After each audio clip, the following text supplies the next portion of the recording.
Welcome to this episode of Money Talk. Today we're going to talk about the CNBC report there about China's Evergrande crisis, and here's what investors should know. So, some key points there. So, Chinese officials are expected to stem the spillover from liquidity issues at the Evergrande, the country's largest property developer, before it slams the banking system and bleeds into foreign financial centres. But strategists also say Beijing needs to act quickly to restructure Evergrande because markets are becoming nervous and it's hurting sentiment.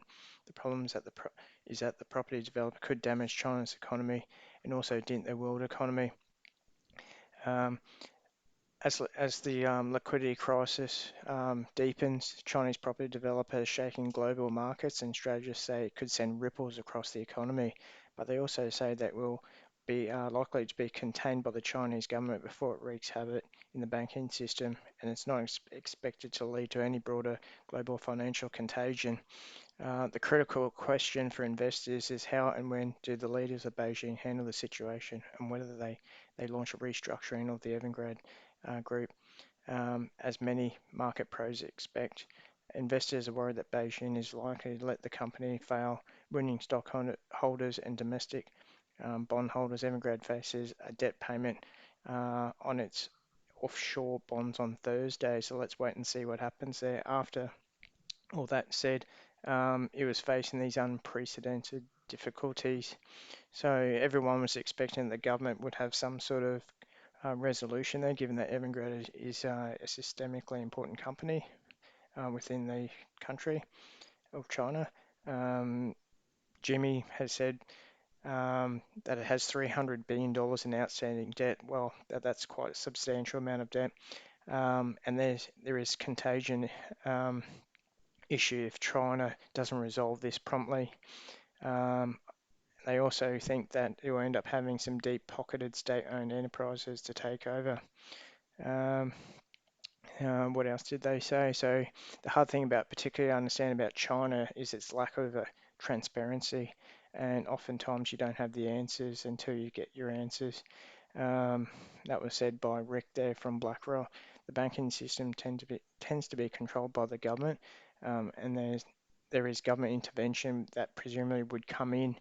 And they also think that from a period of time when you wrap this into everything else, there's a near-term financing question around some other property entities, so it could become systemic from what they're saying here in this article, and cause financial contagion.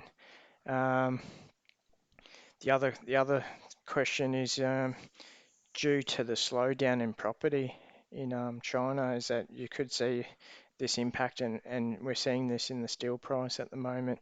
There's going to reduce more than likely to reduce the demand in commodities, and the slowing of China's economy.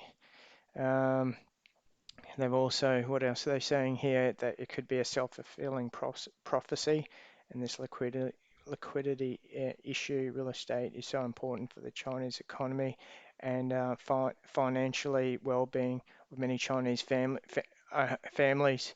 So as you can see, the Dow Jones Industrial Average was down 600 points. So you can see here it's dropped down here. The iShares MSCI ETF has dropped substantially, like that's an enormous drop since March there. So there is some cascading effects here, as you can see. Um, I guess there's more pain for the Chinese property market. China's tried to stem the speculation in its property market 4 times since 2011, and there's some concerns in the broader market that's a repeat of the global financial crisis by some analysts. So also from the point of view that there is a substantial amount of property owners that are in the system there, and will they have other problems with paying their debt? So I'd like to hear some feedback from yourselves there. Any comments, please leave down below, and don't forget to hit the subscribe button. Look forward to speaking to you at the next episode.